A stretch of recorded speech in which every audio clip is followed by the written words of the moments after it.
Né pour transformer des vies, le révérend Alain Patrick Tsengue est le fondateur des ministères ACER.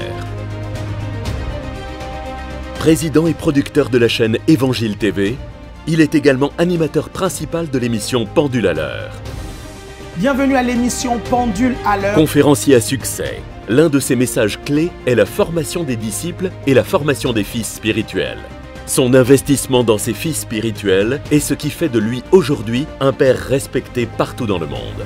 Auteur de plusieurs ouvrages, il défend en l'occurrence le message de la foi. La foi, c'est être sûr. Croit en la prospérité.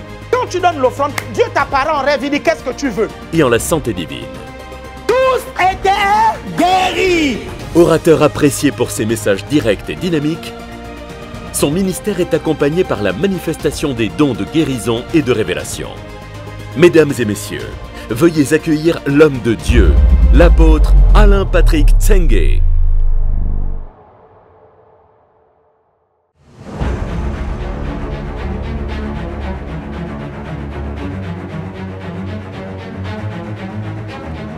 Le thème de ce jeûne et prière n'est pas du tout anodin et c'est un thème qui est très prophétique parce que cette année, Dieu va encore nous donner énormément d'âmes. Amen. Dieu va nous donner beaucoup d'âmes. Et juste avant de démarrer, j'aimerais juste que toutes les personnes qui me regardent, s'il vous plaît, peu importe là où vous êtes, si vous êtes peut-être dans une salle ACER, s'il vous plaît, mettez maintenant sur le chat, je suis... si tu es ACER Rennes, tu mets « Je suis à ACER Rennes » et on te suit apôtre. Si tu es à ACER Lyon, tu le mets. Si tu es chez toi, tu dis « Je suis chez moi, je regarde ». Ok, si tu es à ACER Libreville, mets-le maintenant, mets-le maintenant. Gloire à Dieu. Mets-le maintenant. Je vois déjà des gens d'ACER Quimper. Je vois, oh gloire à Dieu, ACER Rennes. Je vois Lyon.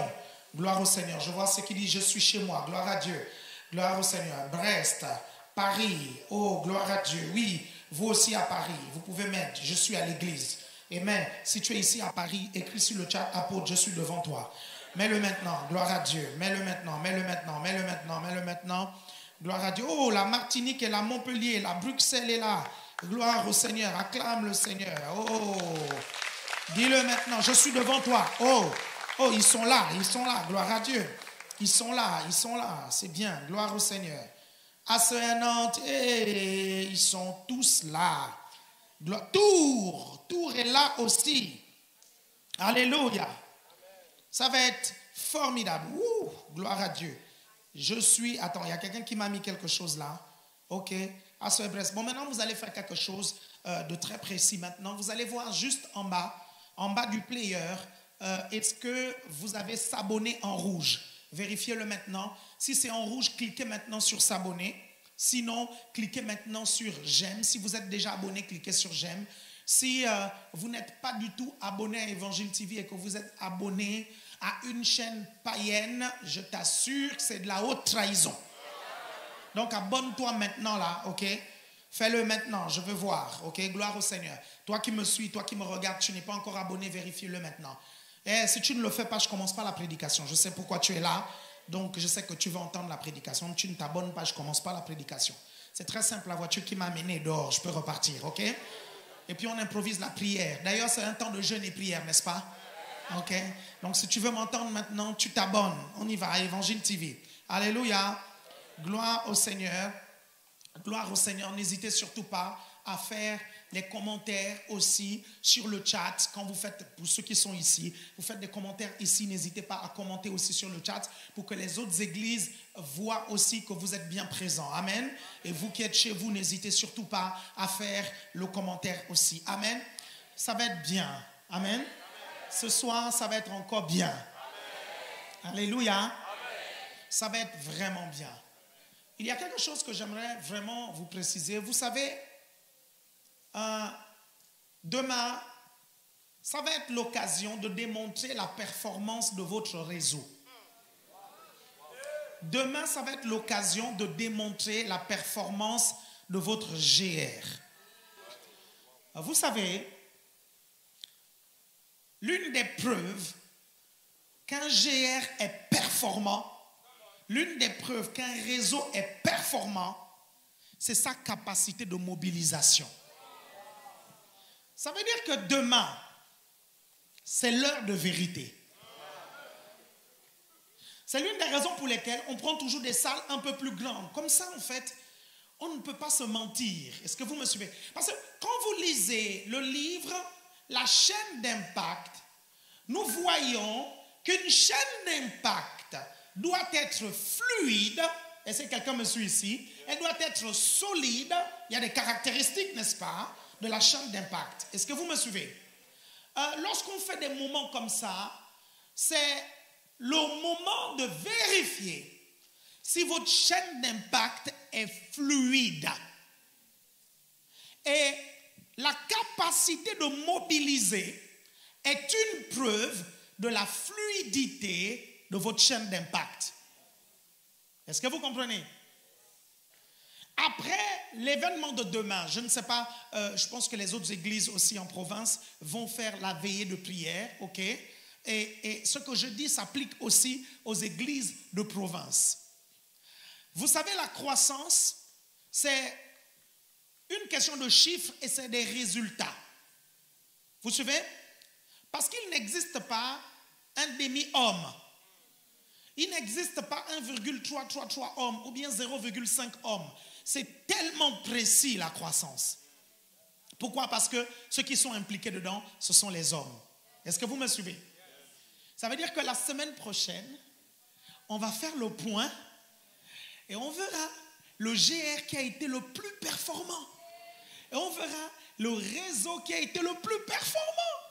On verra le GR qui a invité le plus de monde dans la chaîne d'impact.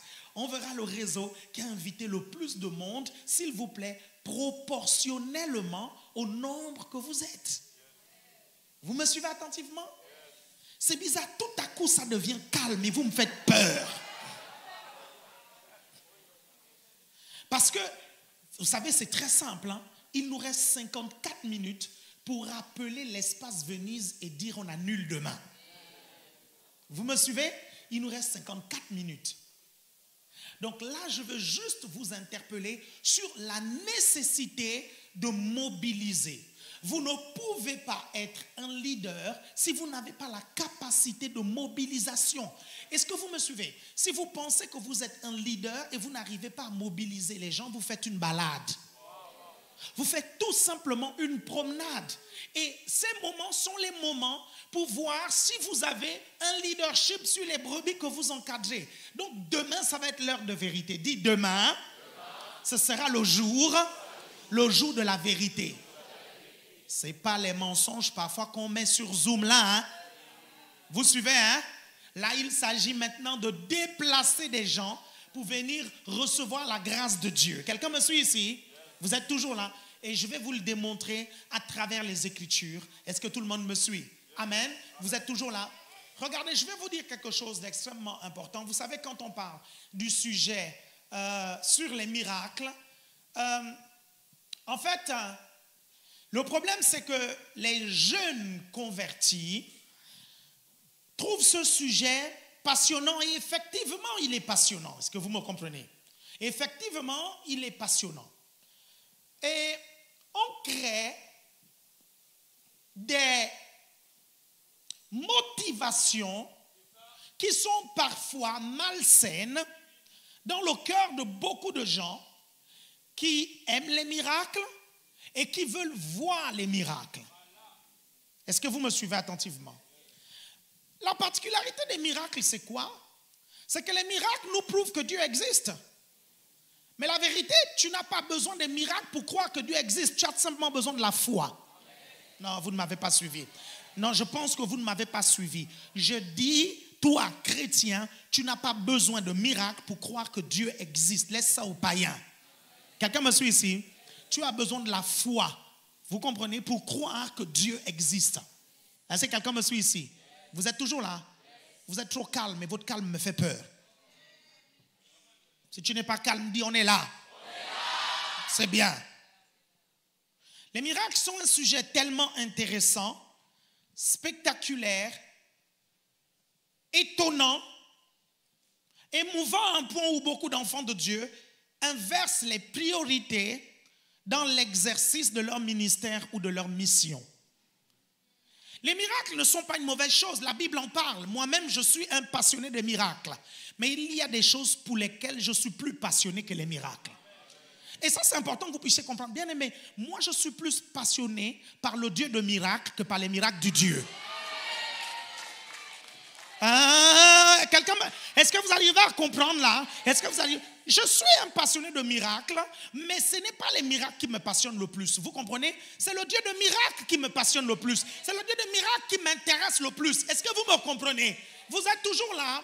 Et ça, c'est un gros problème parce que beaucoup de jeunes aujourd'hui se focalisent sur les miracles et sur les dons à cause de leur côté sensationnel et ils pensent que ça va attirer du monde dans leur ministère ou que ça va attirer du monde dans leur GR. J'aimerais vous dire aujourd'hui, détrompez-vous. Pasteur, détrompez-vous. Vous qui voulez réussir dans le ministère, détrompez-vous. Je vous assure. Je vous assure. Vous savez, quand j'ai démarré le ministère en France, la vérité, je me suis fait connaître comme quelqu'un qui prie pour les malades et qui a des miracles. C'est comme ça que je me suis fait connaître en France et dans la francophonie. Quelqu'un me suit ici? Et des amis pasteurs me reconnaissaient comme tel. Je peux vous raconter, vous comprenez, des témoignages où j'ai vu la main de Dieu. Donc, ne pensez pas que je suis en train de prêcher contre les miracles. C'est ce que je fais depuis le début, les miracles qui accompagnent ceux qui évangélisent. Est-ce que vous me suivez attentivement? Le problème, c'est que nous inversons les priorités et c'est pour ça que nous n'avons pas les résultats de Dieu. Est-ce que vous me suivez? Vous savez, il y a quelques années de cela, je pense qu'il y a environ 8 ans ou 9 ans de cela, nous étions ici à Paris et cette salle n'avait pas encore cette couleur, cette salle était jaune et nous étions dans la petite salle là-bas. Est-ce que vous comprenez? On a organisé ce qu'on a appelé une croisade de guérison. Ok, je faisais le tour des églises à CER et je faisais la croisade de guérison, je priais pour les malades et je faisais les choses. On avait superbement bien organisé l'événement. Est-ce que vous me suivez? Tout le monde était prêt, c'était carré. Les chantres avaient fait un superbe répertoire. L'accueil était au taquet. Tout le monde était prêt pour pouvoir recevoir les gens. Je vous assure, ce jour-là, j'ai eu l'une des plus grandes claques de mon ministère.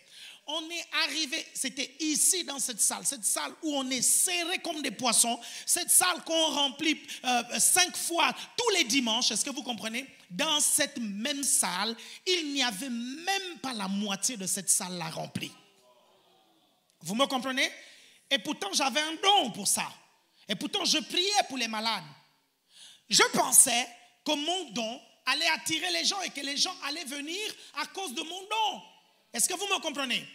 Et ça, c'est un très gros problème, mes chers frères et sœurs. C'est important que vous puissiez comprendre ce que je suis en train de vous dire. Parce que le problème avec la passion, c'est quoi? C'est que la passion est un feu. Vous savez, il y a des chrétiens, ils ne sont pas passionnés des filles, ils ne sont pas passionnés des mondanités, ils sont passionnés des choses spirituelles. Mais le problème, c'est que les priorités dans les passions des choses spirituelles sont inversées. C'est là où ça devient un péché. Quelqu'un me comprend ici? Est-ce que vous êtes toujours là? Moi, j'ai toujours été passionné par les miracles, j'ai toujours été passionné par le spectaculaire, j'ai toujours été passionné par ces choses-là. Est-ce que vous suivez? Jusqu'au jour où j'ai reçu cette claque et j'ai dit, mais Seigneur, mais pourquoi les gens ne sont pas venus? On a fait des publicités, on a fait je ne sais pas, on avait mis sur les sites chrétiens, personne, les gens n'étaient pas venus, on était entre nous tout simplement. Je me suis assis et je me suis dit, non, il faut que ça change. Dites, il faut que ça change. Le problème, c'est que beaucoup d'entre vous, vous êtes convertis dans la méga church et vous n'avez pas connu la petite église dans la petite salle.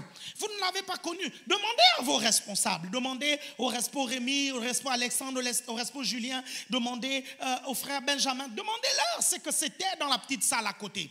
Donc vous avez toujours vu cette église-là. Même ceux qui sont en province, ceux qui sont à Lyon. Vous avez vu, vous êtes convertis dans la méga church de Lyon. Ceux qui sont à Rennes, la même chose. Mais vous n'avez pas connu la petite église et les défis de la petite église. Est-ce que vous me comprenez? Jusqu'au jour où je m'assois et je dis non, il faut que ça change. Et là, le Seigneur me donne l'une des leçons les plus précieuses et c'est cette leçon que je vais vous donner avant de continuer l'enseignement. Est-ce que quelqu'un me suit ici? Oui, acclame le Seigneur.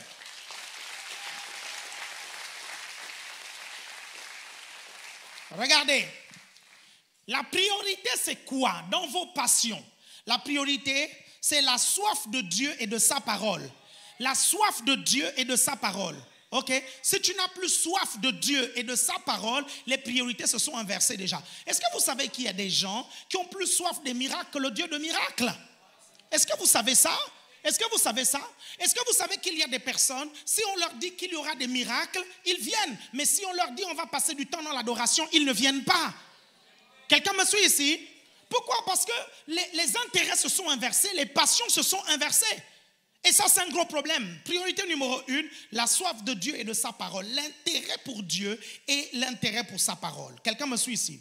Priorité numéro 2, gagner des âmes et former des disciples.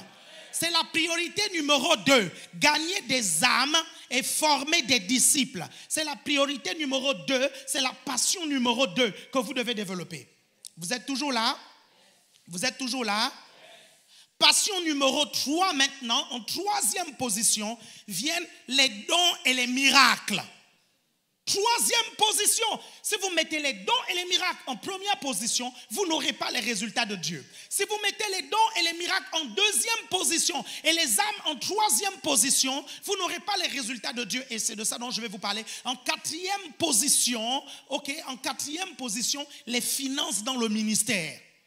Les finances dans le ministère. Quatrième position. Les finances dans le ministère ne viennent pas en première position, ni en deuxième, ni en troisième position. Les finances dans le ministère viennent en quatrième position. Est-ce que vous comprenez ça? Vous êtes toujours avec moi? Vous êtes toujours avec moi? Et si vous avez quelques minutes, je vais essayer d'approfondir ça là maintenant pour que vous puissiez comprendre. Quelqu'un me suit ici? Parce que je veux créer des chrétiens matures. Je ne veux pas... Quelqu'un me suit? Je ne veux pas former des superstars du micro. Quelqu'un me suit ici? Parce que les superstars du micro, vous les reconnaissez comment? Ils prennent le micro, quand ils se mettent à parler en langue, tu dis, my God, voici Rena Bonke. Tu entends son parler en langue, Ribros Tekishito, Riapo, Koti, Mariapo, Teke. Et tu dis, wow, my God, quel beau parler en langue. Tu le vois se tenir sur l'estrade, tu te dis, non, celui-là, c'est vraiment le futur Rena Bonke. Quelqu'un me suit ici? Mais quand tu vas dans son GR, même pas 2 âmes.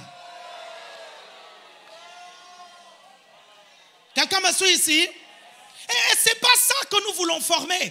Est-ce que vous me comprenez? Ce n'est pas ça que nous voulons former. Ça ne sert à rien. Ça, je l'ai fait. Je vous assure, vous allez vous retrouver avec des salles vides après. Quelqu'un me comprend ici? Vous êtes toujours là? Donc, le problème se trouve souvent au niveau de l'inversion entre les dons, les miracles et le fait de gagner des âmes. OK? Bon, un chrétien qui est correct, c'est qu'il doit avoir soif de Dieu, il doit développer son intimité avec Dieu. Donc je ne parle pas de ce chrétien-là qui ne développe pas son intimité avec Dieu, ok? De ce chrétien charnel, je veux dire, qui ne prie pas. Je ne parle pas de lui. Je parle de la catégorie des chrétiens spirituels. Quelqu'un me suit ici? Mais qui ne comprennent pas que l'inversion de ces 2 priorités empêche les résultats de Dieu de s'accomplir. Quelqu'un est là? Je vous trouve très concentré et c'est génial. Faites comme ceci. J'espère que vous qui me regardez derrière votre écran, vous me suivez. Parce que là, je vais vous dire quelque chose qui va vraiment vous aider. Est-ce que vous comprenez? Vous me suivez? Donc, gagner des âmes d'abord et les miracles et les dons après. Est-ce que vous me suivez? Regardez. Si vous inversez, vous allez très vite déchanter. Si vous inversez, vous allez très vite... vous réveillez de votre cauchemar. Je ne sais pas comment je vais vous dire ça. Parce que vous ne devez pas inverser. C'est d'abord les âmes. Pourquoi? Parce que les âmes ne sont pas là pour servir les miracles. Ce sont les miracles qui sont là pour servir les âmes. En d'autres termes, s'il n'y a pas d'âme, quelle est la raison des miracles? Alors pourquoi vous mettez les miracles devant? Pourquoi dans ton ministère tu mets le développement des dons et des miracles devant au lieu de développer le fait de gagner des âmes, former des disciples? Regardez, vous allez voir, je vais vous donner des preuves. Est-ce que vous me suivez attentivement? Regardez, vous prenez Actes des Apôtres chapitre 5. Actes des Apôtres chapitre 5. Actes des Apôtres chapitre 5. Dès le verset 14. Affichez ça parce qu'il faut qu'il voit ce que je suis en train de vous dire. Regardez, il y en a qui disent, non, quand je vais commencer à opérer les miracles, les gens vont venir. Oui, mais ce ne sera pas une croissance durable. Ce ne sera pas une croissance durable. Ils viendront pour le spectacle. Et Jésus a dit de ces gens-là, vous me suivez à cause du pain que j'ai multiplié. Vous me suivez à cause des miracles. Quelqu'un me suit ici? Et au final, quand le test est venu, qu'est-ce que ces personnes-là ont fait? Ils sont tous partis. Il n'y a que les disciples qui sont restés. Et quand Jésus a demandé, et vous ne partez pas, ils ont dit, ce ne sont pas les miracles qui nous ont amenés ici. Ce n'est pas le pain que tu as multiplié qui nous a amenés ici. Nous avons vu en toi les paroles de la vie. Ça, c'est un véritable disciple. Quelqu'un me suit ici? Pourquoi? Parce que vous allez voir que dans la formation des disciples, il y a une clé importante, ok? Le maître doit avoir les paroles de la vie pour que le disciple reste. Non, je redis, le maître doit avoir les paroles de la vie pour que le disciple reste. Quelqu'un me suit ici? Est-ce que vous me suivez? Vous suivez les miracles alors qu'il y a plus important que les miracles. Ce sont les paroles de la vie qui produisent les miracles et non l'inverse. Ce ne sont pas les miracles qui font les paroles de la vie, ce sont les paroles qui font les miracles. N'avez-vous pas lu dans Genèse chapitre 1? C'est la parole qui a amené le miracle, ce n'est pas le miracle qui a amené la parole. Est-ce que quelqu'un me suit ici? L'essentiel. Bon, regardez, vous allez voir. Ok, lis-moi ça, s'il te plaît, Respo. Acte 5, le verset 14. Oui.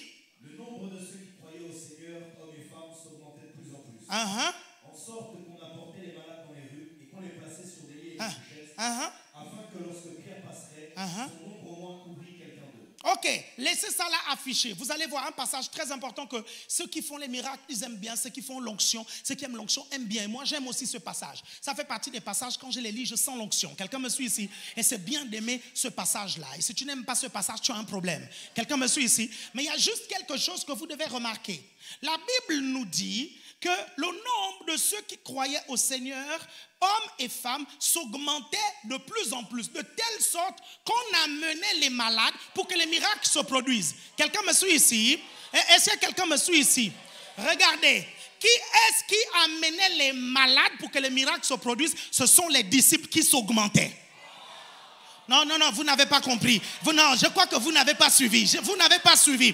Donc, ça veut dire que si tu ne sais pas amener une âme à la réunion où l'ombre de Pierre passe seulement pour guérir, il n'y aura pas de miracle. Non. Regarde, tu veux voir les miracles, ne cherche pas les miracles, cherche les âmes. Pourquoi? Parce que les miracles se produisent quand il y a les âmes. Donc, ne te focalise pas sur les miracles. Focalise-toi sur les âmes et tu verras les miracles. Même les miracles de Jésus se sont produits à cause des âmes, pas l'inverse. Y a-t-il quelqu'un qui me suit ici? Y a-t-il quelqu'un qui me suit ici? Bien-aimés, si vous comprenez ça, je vous assure, vous irez loin. Regardez, Yonggi Cho va dire une chose de très importante dans son livre « La 4e dimension ». Il raconte qu'il voulait une très grande église et il a mis en place une stratégie pour gagner des âmes. Ok? Et son église a commencé à grandir. Quand je dis grandir, il avait des milliers de personnes dans son église.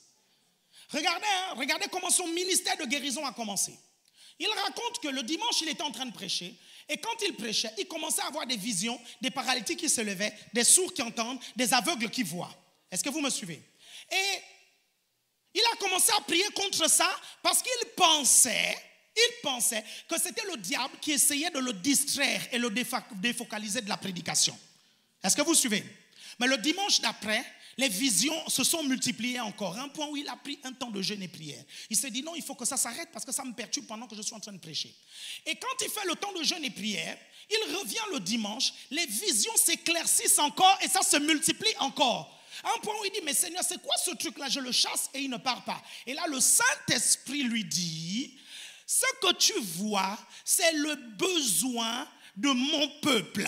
Il y a des personnes qui ont besoin de guérison et mon esprit te montre les maladies qu'il veut guérir. toi-même, ce que tu fais quand tu vois ces visions, déclare tout simplement et la guérison va prendre place. Maintenant, la leçon à retenir ici, c'est quoi? Qu'est-ce qui a provoqué le don de parole de connaissance en Yonggi-Sho? Qu'est-ce qui a provoqué les dons de guérison en Yonggi-Sho? Le peuple qu'il y avait nombreux. Il n'a pas étudié l'histoire de Yonggi-Sho. Il n'a pas démarré avec un ministère de guérison. Quelqu'un me suit ici? Il s'est focalisé sur le fait de gagner des âmes et de former des disciples. Et ça provoque les dons en ce moment. Pourquoi? Parce que les dons sont là pour répondre aux besoins du peuple. Donc, si vous amenez les âmes, le Saint-Esprit voit que ces âmes sont dans le besoin. Donc, même le Saint-Esprit, vous comprenez, va faire que les dons se manifestent dans votre vie pour pouvoir pourvoir aux besoins de cette âme. Quelqu'un me suit ici? Je vais vous poser une question. Sans les 5000 hommes, et on compte les femmes plus les enfants, donc environ 10 000, vous pensez qu'il y aurait eu le miracle de la multiplication des pains?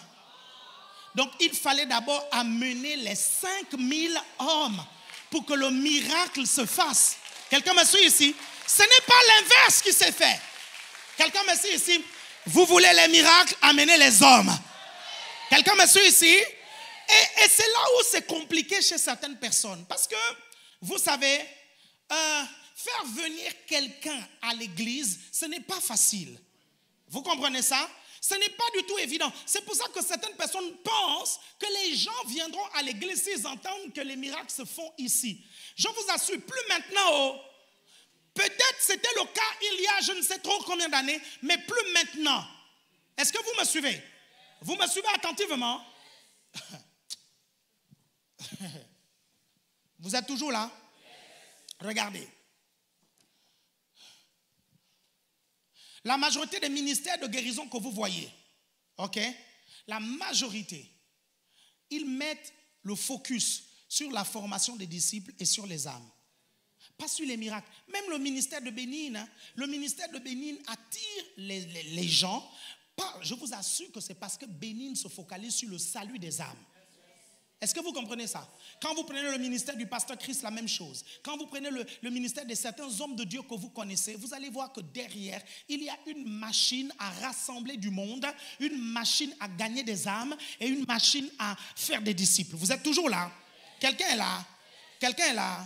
Donc, le truc, c'est que vous devez développer en premier lieu tout ce qui concerne l'évangélisation des âmes, la formation des disciples et la formation du leader. Vous devez développer ça et ces choses, les miracles, les guérisons, les dons, toutes ces choses-là vont venir. Ça te sert à quoi d'avoir des dons et à ton GR, il n'y a même pas une seule personne assise? Est-ce que, bien aimé, regardez, je vais vous dire une chose.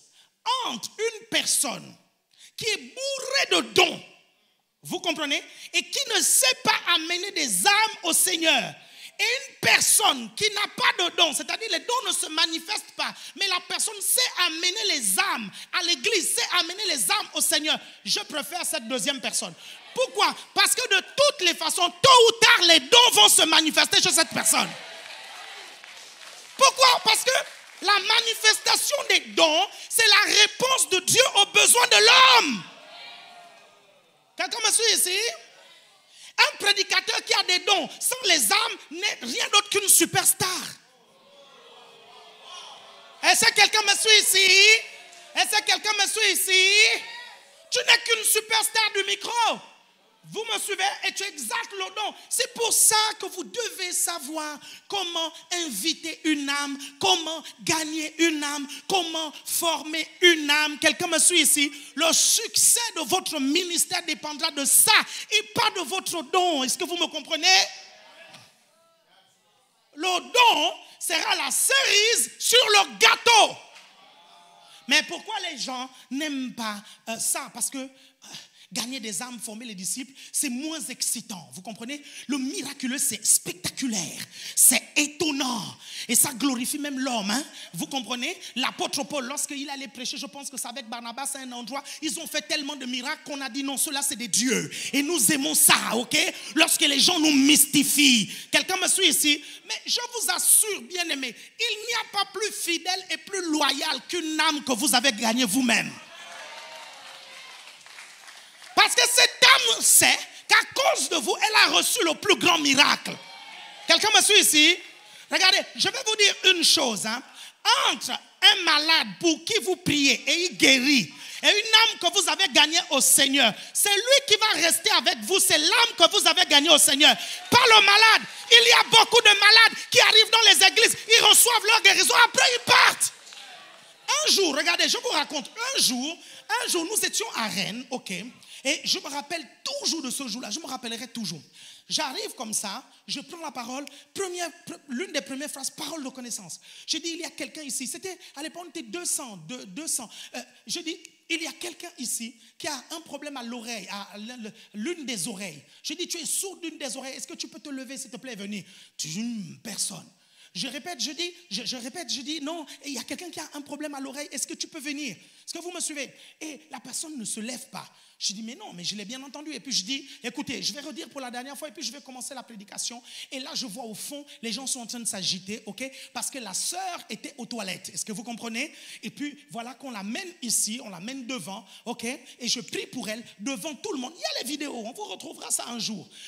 Je prie pour elle, s'il vous plaît, ce n'était pas une noire. Parce qu'on a l'habitude de dire que les noirs sont trop fantaisistes, que les Antillais sont trop fantaisistes, les Africains sont trop fantaisistes, et même les noirs américains sont trop fantaisistes. C'était une bretonne, cette fille. Je prie pour elle, son oreille s'ouvre, vous comprenez? Alors que l'oreille était sourde depuis qu'elle est née. Elle est née comme ça. Je vous assure, elle est née comme ça, l'oreille s'ouvre devant tout le monde. Je teste l'oreille fonctionne. Quelqu'un me suit ici? Vous me suivez attentivement? Le dimanche d'après, on attend qu'elle revienne à l'église, elle ne revient pas. Le dimanche, elle ne revient pas. Des mois plus tard, le pasteur Elvis la croise en plein Rennes. Le pasteur Elvis lui dit, mais c'est toi qui avais été guéri, non? Elle dit oui. Le pasteur Elvis lui demande, c'était vraiment authentique? Elle dit, mais bien sûr, je suis née comme ça, sourde. Et là, tu entends toujours, elle dit, ça fonctionne toujours. Et le pasteur Elvis lui dit, mais pourquoi tu ne reviens plus à l'église? La fille dit, ça ne m'intéresse pas. Quelqu'un me suit ici? Quelqu'un me suit ici? Regardez, les miracles physiques sont à l'extérieur, mais la nouvelle naissance est à l'intérieur. À l'intérieur. À l'intérieur. À l'intérieur. Quelqu'un me suit ici? Quand il y a une conversion véritable, la personne a envie de revenir à l'église. Quand il y a une conversion véritable, la personne a à nouveau envie de vous écouter. Parce que vous avez les paroles qui lui ont donné la vie.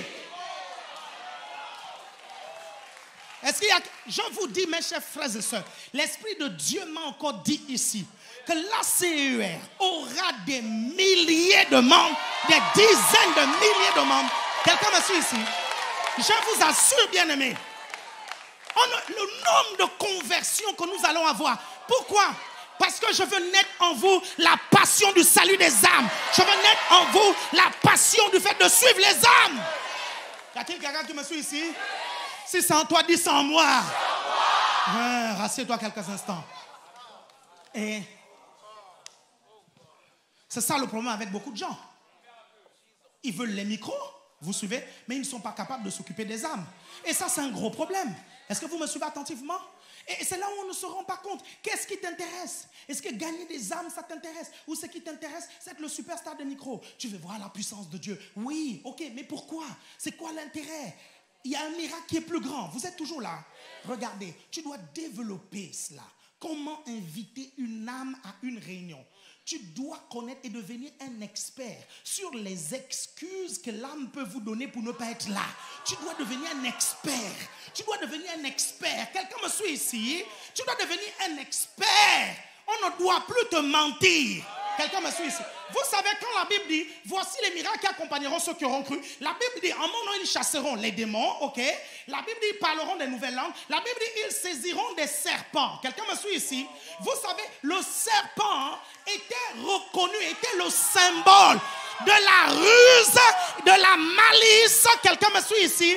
La Bible dit que tu vas saisir la malice des païens, la ruse des païens qui te mentent parce qu'ils ne veulent pas venir à ton invitation. Quelqu'un me suit ici? Tu vas maîtriser cela. Quelqu'un me comprend ici? Vous êtes toujours là? Vous êtes toujours là? Et comment inviter une âme à une réunion? Les techniques du diable pour démotiver cette âme. Vous devez les connaître. Si vous ne les connaissez pas, bien aimé, vous n'êtes pas un expert. Vous n'êtes pas un expert. Vous deviez déjà être des experts pour ça. Ça fait combien de temps que tu es un GR? Ça fait 2 ans, ça fait 3 ans. Dès la première année, tu dois déjà connaître ça. Quelqu'un me suit ici? Comment évangéliser une âme et la faire accepter le Seigneur? C'est quoi le message que tu dois donner? C'est quoi la prière que tu dois faire? Tu dois connaître ça. Quelqu'un me suit ici? Comment former cette âme afin qu'elle devienne un disciple? Tu dois connaître les astuces pour un suivi efficace. Comment la fidéliser à l'église? Si tu ne connais pas ça, je te dis, tu es un amateur dans les histoires des âmes. Quelqu'un me suit ici? Alors que Dieu veut faire de toi un professionnel. Quelqu'un me suit ici? Jusqu'à ce que tu deviennes un professionnel dans ça, tu n'auras pas le grand GR que tu veux. Tu n'auras pas le grand réseau que tu veux. Il faut que tu deviennes un professionnel dans ces choses pratiques que je suis en train de dire. Savoir inviter une âme à l'église, au Zoom, au GR. Étudier toutes les excuses que les gens peuvent vous donner. Et il y en a beaucoup. Quelqu'un me suit ici? Non, je n'ai pas le temps. Tu lui dis, mais si tu n'as pas le temps pour Dieu, Dieu n'aura pas ton temps. Le jour où tu auras besoin de Dieu, Dieu ne sera pas là parce que tu n'as pas eu son temps. Quelqu'un me suit ici? Quelqu'un me suit ici? Non, j'ai un anniversaire. Non, le temps que tu as, c'est le tien. Vous comprenez? Si quelqu'un d'autre dispose de ton temps, tu es encore un esclave. Alors cet anniversaire, tu peux l'annuler pour mettre Dieu au premier plan. My God! Qu'est-ce qu'il y a de compliqué? Il faut maîtriser ses excuses. Quelqu'un me suit ici? Mes parents ne permettront pas que j'arrive à la réunion. Écoute, on va prier pour que Dieu dispose le cœur de tes parents. Mais promets-moi que tu iras demander la permission à tes parents. Et quand tes parents diront oui, s'il te plaît, ne fais pas la mauvaise foi. Viens à la réunion. Quelqu'un me suit ici? Vous devenez un expert dans ça.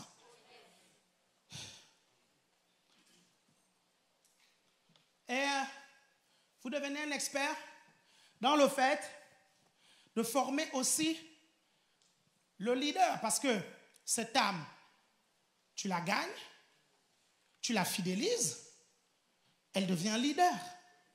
OK? Il ne suffit pas de gagner l'âme. OK? OK? Et de la fidéliser. OK? Il faut aussi en faire un leader. Regardez ce qui s'est passé avec le fou de Gadara. Jésus a délivré l'âme. Et qu'est-ce que le fou de Gadara dit à Jésus? Je veux rester avec toi. Ça, c'est le symbole des chrétiens. Dieu les a délivrés. Ils veulent rester à l'église, chauffer les bancs. Quelqu'un me suit ici. Et qu'est-ce que Jésus va dire? Jésus va dire, va annoncer ce que j'ai fait pour toi. Voici comment Jésus en fait maintenant un leader. C'est la raison pour laquelle, quand vous lisez l'histoire du fou de Gadara, il y a un évangile qui met 2 fous, il y a un évangile qui met 1 fou. Pourquoi? Parce que celui dont l'évangile parle encore là, c'est le leader. Vous me suivez? Et la Bible nous dit que ce fou-là, vous comprenez, il a fait ce que Jésus lui a dit et il a prêché l'évangile dans toute la Décapole. La Décapole est une région de 10 villes. Et ce ne sont... Mes chers frères et sœurs, est-ce que vous voyez ce que Dieu peut faire avec quelqu'un qui décide d'aller? Quelqu'un me suit ici? Oh, regarde-moi bien. Tu ne gagneras pas qu'une seule ville ici en Île-de-France. On te connaîtra à Mantes-la-Jolie. On te connaîtra à Villeneuve-la-Garenne. On te connaîtra à Saint-Denis. On te connaîtra à Choisy-le-Grand. On te connaîtra à Noisy-le-Grand. On te connaîtra à Paris. On te connaîtra dans les villes environnantes. Quelqu'un me suit ici? Vous êtes toujours là? Si tu es avec moi, dis, on est là. Et Pourquoi il y a un évangéliste? Regardez, Marc et Luc parlent d'un seul démoniaque. Ok? Et Matthieu cite 2 démoniaques. Parce qu'il y avait 2 démoniaques. Mais pourquoi Marc et Luc parlent juste d'un seul démoniaque? Parce que le démoniaque qui les intéressait, c'est celui qui a créé des méga churches dans la mégapole. Quelqu'un me suit ici? On ne s'intéresse pas aux gens qui ne sont pas des leaders. Quelqu'un me suit ici? Est-ce que vous êtes toujours avec moi? Est-ce que tu es là? Si tu es là, dis je suis là. Donc, maîtriser les 5 étapes pour en faire un leader. On va voir étape par étape rapidement et après on va continuer. Étape numéro 1, afficher. Pour faire de quelqu'un un leader, un disciple que tu as gagné, tu en fais un leader. La première étape, je le fais. Compétence. Tu veux en faire un homme de prière, toi-même tu dois prier et il doit voir que toi tu es un homme de prière. Quelqu'un me suit ici? Tu veux en faire un prédicateur, toi-même tu dois prêcher. C'est-à-dire que quand tu prêches, écoute-moi bien, si les membres de ton GN ne t'admirent pas encore quand tu prêches, c'est que tu n'as pas encore prêché. Parce qu'on doit t'admirer. Quelqu'un me suit ici? Ils doivent te voir pour te dire, montre-nous comment tu prêches. Comme les disciples ont dit, montre-nous comment tu pries. Quelqu'un me suit ici? Je le fais. La compétence. Quelqu'un me suit ici? La passion pour Dieu, elle est là. Tu n'as pas besoin de traficoter cela. Est-ce que vous me comprenez? C'est là. Tu aimes les âmes, tu es passionné, tu sais diriger un GR. Tu n'es pas du genre à annuler les GR tout le temps. Tu n'es pas du genre à venir tout le temps en retard au GR. Quelqu'un me suit ici? Tu sais le faire. La compétence. Et c'est pour ça que nous avons l'école des leaders. C'est pour votre compétence. Mais la compétence numéro 1, déjà, c'est la connexion avec Dieu, la lecture de la parole de Dieu, la passion pour Dieu. Et après, savoir diriger un GR. Je le fais. C'est l'étape numéro 1. Toi-même, est-ce que tu sais le faire? Tu veux faire que quelqu'un le fasse, mais est-ce que toi-même, tu sais le faire? Quelqu'un me suit ici? Étape numéro 2. Étape numéro 2. Je le fais et vous êtes avec moi. Tu le fais et ils sont avec toi. La démonstration. Ok? C'est là où tu les prends pour prier. Tu leur montres comment prier. Quelqu'un me suit ici? Tu fais comme Jésus avec les disciples sur la montagne. Est-ce que vous savez pourquoi Jésus est monté avec Pierre, Jacques et Jean sur la montagne? C'est pour leur montrer comment ces temps de prière étaient. Regardez, souvent quand il priait, il allait se cacher. Est-ce que vous comprenez? Et là, cette fois-ci, il dit, venez avec moi. Vous allez découvrir qu'il y a une dimension dans la prière où tu te transfigures.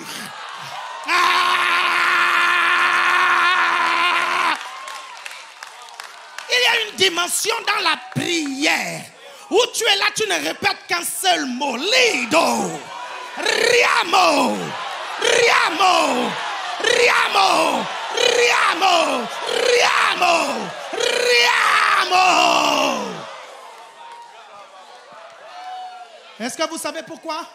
Les gens qui ont démarré le ministère avec moi sont des femmes et des hommes de prière. Parce que je les prenais et avec moi, on passait toute la journée à prier ensemble. Quelqu'un me suit ici? On priait. On priait. Quelqu'un me suit ici? Je le fais et ils sont avec moi. Est-ce que vous me suivez? Ça, c'est l'étape numéro 2. L'étape numéro 3. On y va. Vous le faites et je suis avec vous, le mentorat. C'est-à-dire que maintenant, tu dis, on va faire une réunion de prière, on va prier. Toi, tu es là et tu regardes comment il prie. Quelqu'un me suit ici? Ou tu regardes comment il dirige la prière. Ou tu regardes comment est-ce qu'il prêche. Ou tu regardes comment est-ce qu'il évangélise. Tu vas avec lui dans la rue, ok, pour évangéliser. Et c'est lui qui attaque, ok. Et il parle. Toi, le leader, tu te tais. Et tu écoutes, mais tu es avec lui. Quelqu'un me suit ici? Vous êtes toujours avec moi? Vous êtes toujours avec moi? Après, l'étape numéro 4, vous le faites autonomisation. C'est-à-dire que maintenant, tu le laisses faire tout seul et tu surveilles à distance.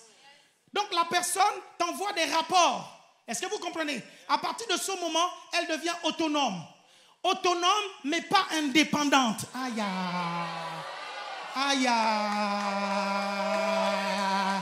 aïe, aïe. Si la personne ne t'envoie pas les rapports de ce qu'elle fait, elle est indépendante. Critère de la déloyauté. Quelqu'un me suit ici?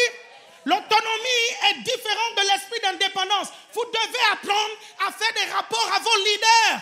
Parce que vos leaders ne sont pas là. Si tu ne fais pas des rapports à ton leader, à un moment donné, tu seras totalement indépendant. Vous êtes toujours là? C'est important de toujours sentir que tu dois rendre des comptes à quelqu'un. C'est important de sentir. Parce que vous savez, lorsque vous êtes avec vos brebis vous adulent. Et vous aimez ça quand vos brebis vous adulent. Ok? Mais pourtant, vous aussi, vous devez avoir quelqu'un que vous adulez. Quelqu'un me suit ici? Quelqu'un me suit ici? Étape numéro 5. Ils le font et quelqu'un est avec eux. Non, vous n'avez pas suivi. Reproduction. Regardez, là maintenant, ils le font, ok? Et maintenant, quelqu'un est avec eux et tu vérifies que quelqu'un est avec eux. Et quelqu'un me suit ici. C'est là où tu vérifies si tous tes leaders ont un Timothée. C'est là où tu vérifies si tous les leaders que tu encadres ont leurs 12 apôtres. C'est là où tu vérifies si ton Élie a un Élisée. C'est là où tu vérifies si ton Élisée a un Géasi. Parce que quand tu vérifies que ton Élisée a un Géasi, tu peux corriger. Tu peux dire, ce gars-là, ce qui l'intéresse, c'est juste l'argent. Ce gars-là, l'évangile ne l'intéresse pas. Mais tu dois regarder, tu dois surveiller. Parce que les leaders que tu encadres peuvent embaucher des Géasi. Quelqu'un me suit ici? Tu dois surveiller. Parce que les leaders que tu encadres peuvent embaucher des Judas. C'est toi qui dois surveiller. Quelqu'un me suit ici? Comment est-ce que Jésus a su que Judas était Judas? Le Père lui avait dit.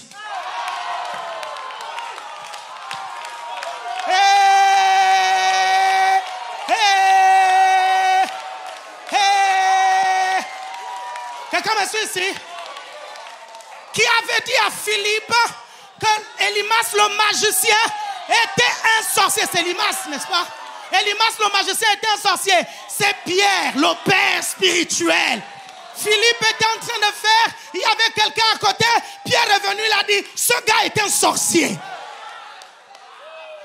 Est-ce qu'il y a quelqu'un qui me suit ici? Si tu négliges cette étape dans ta chaîne d'impact, il y aura des Géasi. Si tu négliges cette étape dans ta chaîne d'impact, il y aura des sorciers. Si tu négliges cette étape dans ta chaîne d'impact, il y aura des gens qui vont aller nous critiquer sur Twitter.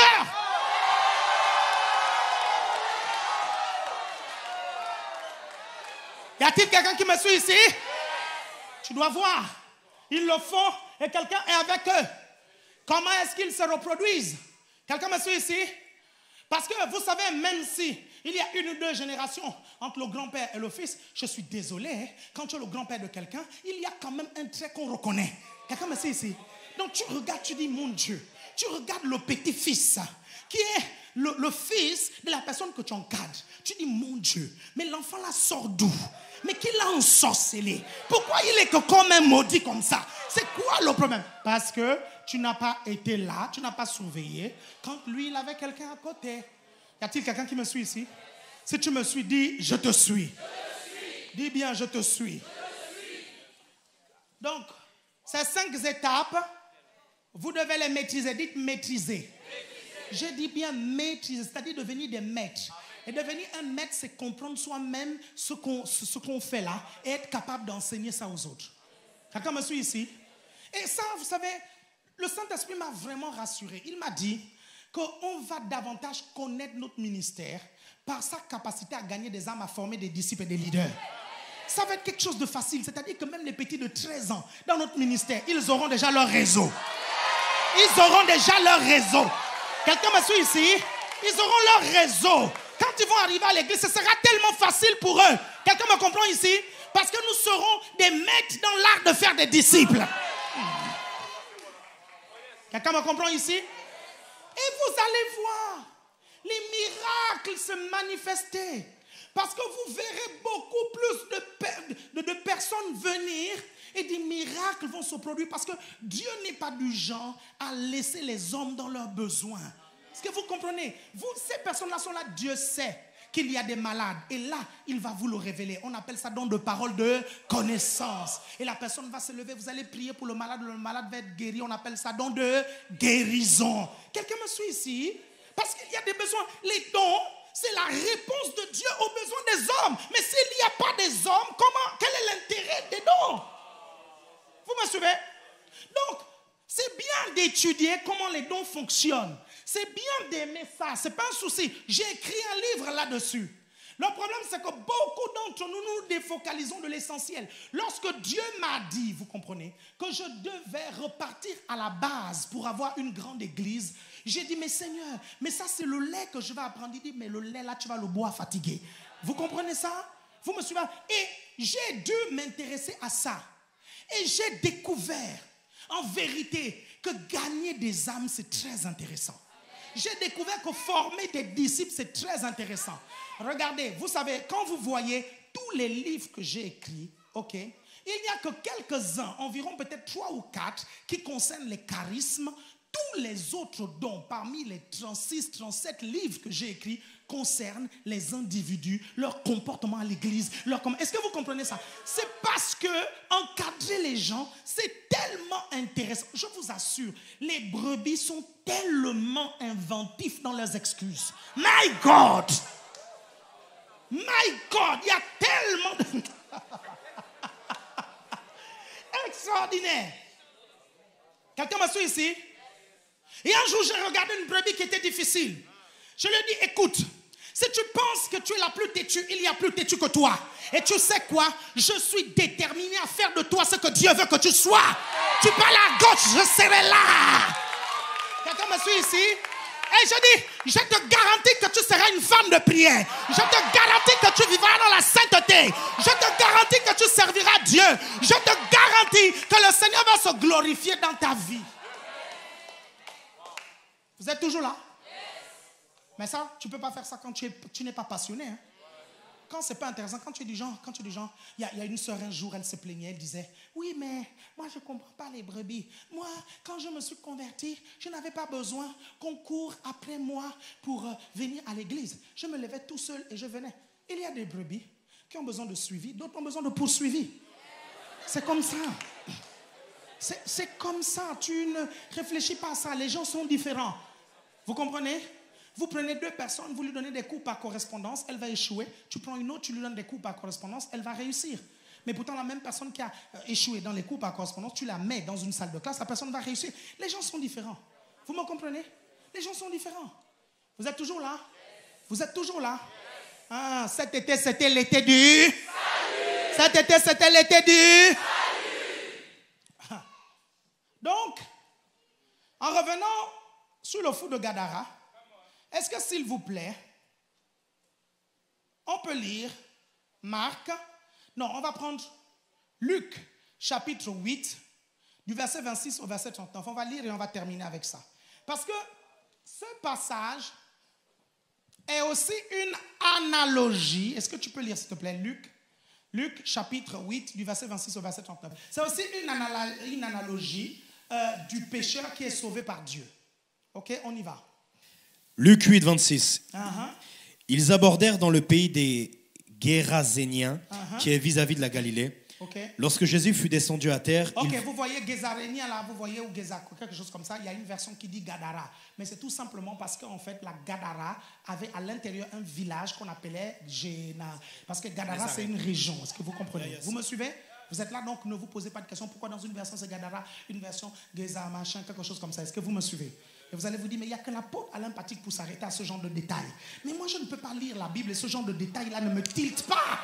Je ne comprends pas. Vous lisez la Bible, vous êtes là, vous dites non, laisse ça juste comme ça. Parfois, vous savez, pour avoir un trésor, il faut creuser. Quelqu'un me suit ici? Tu ne creuses pas, tu n'auras pas le trésor. Donc moi, quand je regarde ça, je me pose les bonnes questions. Pourquoi là-bas c'est Gadara et pourquoi ici c'est Gézaré, quelque chose? Il y a quelqu'un qui me suit ici? Et je suis équipé pour ça. Dites équipé. Je suis équipé, mes chers frères et sœurs. J'ai plus de 15 commentaires bibliques.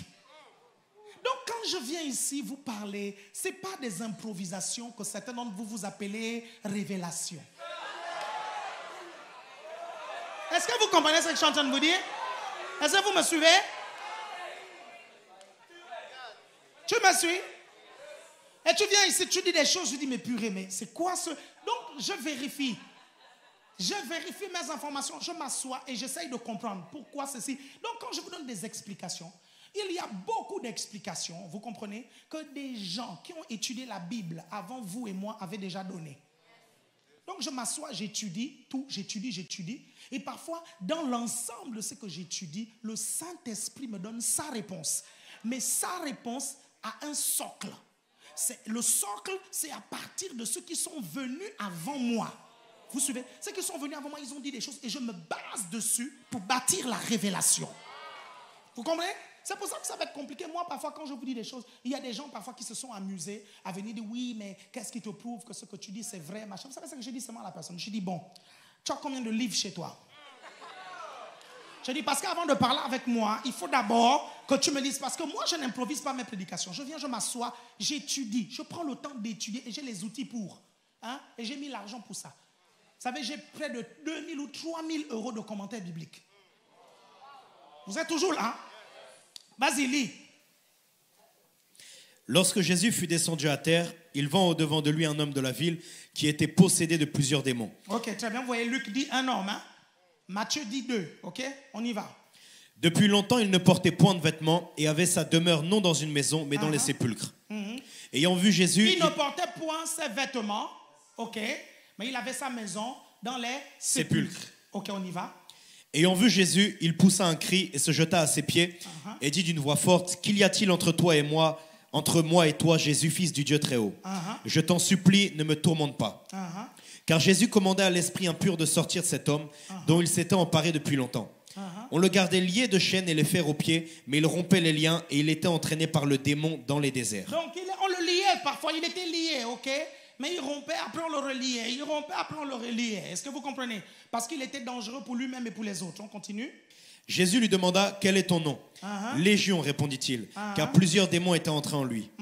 Et il pria instamment Jésus de ne pas leur ordonner d'aller dans l'abîme. Il y avait là dans les montagnes un grand troupeau de pourceaux qui passait. Et les démons supplièrent Jésus de leur permettre d'entrer dans ces pourceaux. Il le leur permit. Les démons sortirent de cet homme, entrèrent dans les pourceaux, et le troupeau se précipita des pentes escarpées dans le lac et se noya. Ceux qui les faisaient paître, voyant ce qui était arrivé, s'enfuirent et répandirent la nouvelle dans la ville et dans les campagnes. Les gens allèrent voir ce qui était arrivé. Ils vinrent auprès de Jésus et ils trouvèrent l'homme de qui étaient sortis les démons, assis à ses pieds, vêtu et dans un bon sens, et ils furent saisis de frayeur.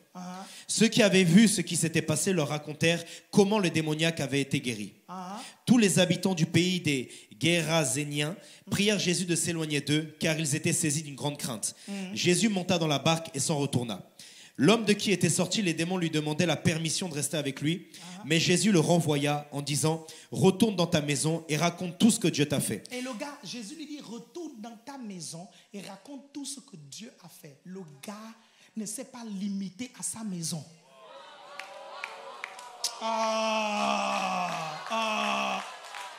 Les évangiles nous disent, Jésus lui dit, retourne à ta maison. Quelqu'un me suit ici? Mais les évangiles nous disent qu'il a évangélisé la Décapole, c'est-à-dire 10 villes.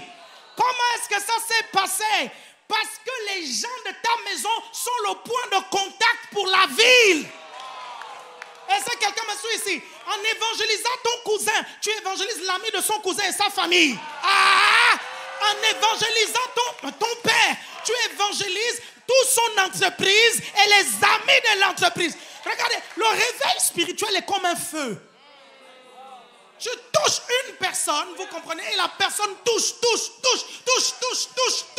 Et on attribue la paternité du salut de ces 10 villes à qui? Au fou de Gadara.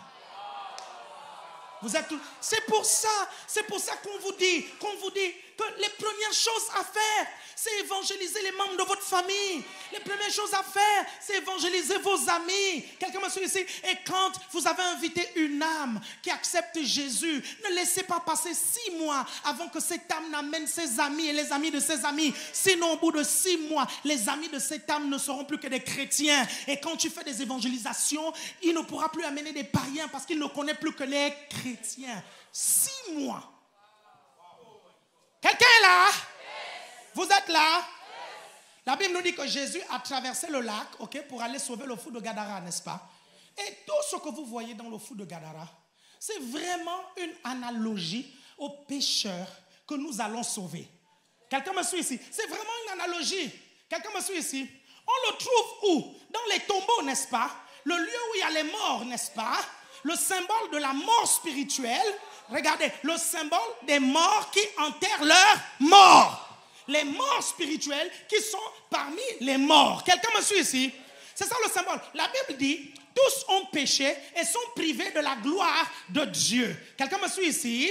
Adam et Ève étaient nus et ils n'en avaient point honte jusqu'à ce qu'ils pêchent. Quelqu'un me suit ici? La Bible nous dit que quand ils ont péché, ils se sont cachés parce qu'ils étaient nus. Mais qu'est-ce qui les empêchait de voir qu'ils étaient nus? Ils étaient environnés de la gloire de Dieu. Quelqu'un me suit ici?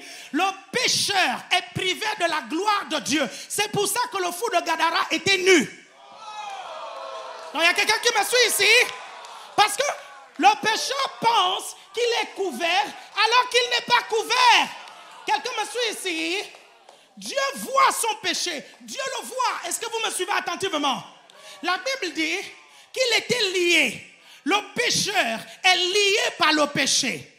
Et la Bible dit que parfois il se défaisait, mais on le rattachait encore. Le pécheur qui ne connaît pas Dieu peut essayer de se défaire de la drogue. Il va encore replonger dedans. Celui qui était pris par l'alcool peut essayer de se défaire, il va encore se plonger dedans. Un pécheur ne peut pas se défaire de ses chaînes sans l'intervention de Jésus. Est-ce qu'il y a quelqu'un qui me suit ici? Est-ce qu'il y a quelqu'un qui me suit ici? La Bible dit dans un des évangiles que ce fou, il se scarifiait, il détruisait son corps. Et c'est ça que les pécheurs font. Ils prennent la drogue, ça détruit leur corps. Ils prennent la cigarette, ça détruit leur corps. Certains même font des opérations chirurgicales pour ressembler à des animaux. Ils détruisent leur corps. Mais pourquoi ils détruisent leur corps? Parce qu'à l'intérieur d'eux, il y a un malaise qu'ils n'arrivent pas à exprimer. Ils expriment cela par des scarifications. Des jeunes filles se suicident en se coupant. Vous comprenez ça? Comme le fou de Gadara. Pourquoi? Parce qu'au-dedans d'eux, il y a un mal-être.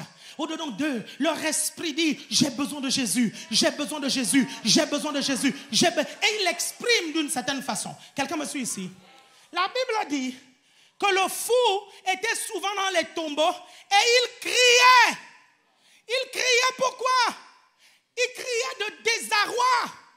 Comme les pécheurs qui sont dans le péché crient au désarroi, crient pour que quelqu'un vienne les délivrer. Vous comprenez pourquoi la Bible dit la création attend avec un ardent désir la révélation des fils de Dieu. Même les pécheurs qu'il y a autour de vous, au-dedans. Vous savez, il y a des gens, quand tu ouvres leur maison, à l'intérieur, il y a la dépression, à l'intérieur, des maladies graves, à l'intérieur. Parfois, tu lui prêches l'évangile. Il dit, je ne veux pas de Jésus, mais son esprit dit, j'ai besoin de Jésus. Quelqu'un me suit ici? Son esprit crie, son esprit crie, son esprit crie. Est-ce qu'il y a quelqu'un qui me suit ici? Est-ce que vous êtes toujours là? La Bible dit, que lorsque Jésus est venu, ce fou a couru vers Jésus. En principe, ce fou était possédé. Donc les démons devaient fuir Jésus. Mais comment les démons ramènent le fou vers Jésus? Il y a un problème, n'est-ce pas? En fait, ce qui s'est passé, c'est quoi? Parce que la possession démoniaque, vous savez, c'est quelque chose qui habite l'esprit, l'âme et le corps de la personne. Je ne parle pas de la démonisation, je parle de la possession. Et certains païens peuvent être victimes de possession démoniaque. C'est-à-dire que les démons contrôlent tout leur corps. Et ce monsieur était victime de ça. Quand Jésus a mis les pieds, vous comprenez? Dieu a permis que ce fou ait un temps de lucidité et récupère le contrôle de son corps. Est-ce que, non, my God, est-ce que vous vous rendez compte de ce que la présence de Jésus fait quand les pécheurs rentrent en contact avec Dieu. Est-ce que vous vous rendez compte de ce que la présence de Dieu fait? C'est pour ça que la personne que vous évangélisiez là, elle vous disait non, non, non, non. Quand vous réussissez seulement à l'amener à l'église, vous ne comprenez pas. De la première minute à la dernière, elle est en train de pleurer. Et tu ne comprends pas. Pourquoi? Parce qu'elle est en contact avec Dieu et le temps de lucidité est là. Elle se rend compte que c'est une pécheresse. Elle se rend compte qu'elle est enchaînée. Elle se rend compte qu'il y a un cri qui crie au-dedans d'elle qu'elle a besoin de Dieu. Quelqu'un me suit ici? C'est là l'importance de l'onction corporative et c'est ça qui va se passer demain. Lève-toi quelques instants. Je dis bien que c'est ça qui va se passer demain. Toi-même est juste la mission de le ramener ici. Même s'il raisonnait, tu crois ou tu crois pas, il va croire demain. À cause de la présence de Dieu. Dis après moi au nom de Jésus. Je prends autorité sur tout ce qui peut empêcher les personnes que j'ai invitées demain de venir. J'annule les agendas diaboliques et je déclare que l'agenda de Dieu pour ces personnes se libère au nom de Jésus. Les permissions sont accordées au travail, dans les familles. Je déclare au nom de Jésus qu'ils viennent nombreux. Ils viennent par milliers. Au nom de Jésus, je déclare que toute personne que j'ai invitée vient demain. Parce que l'heure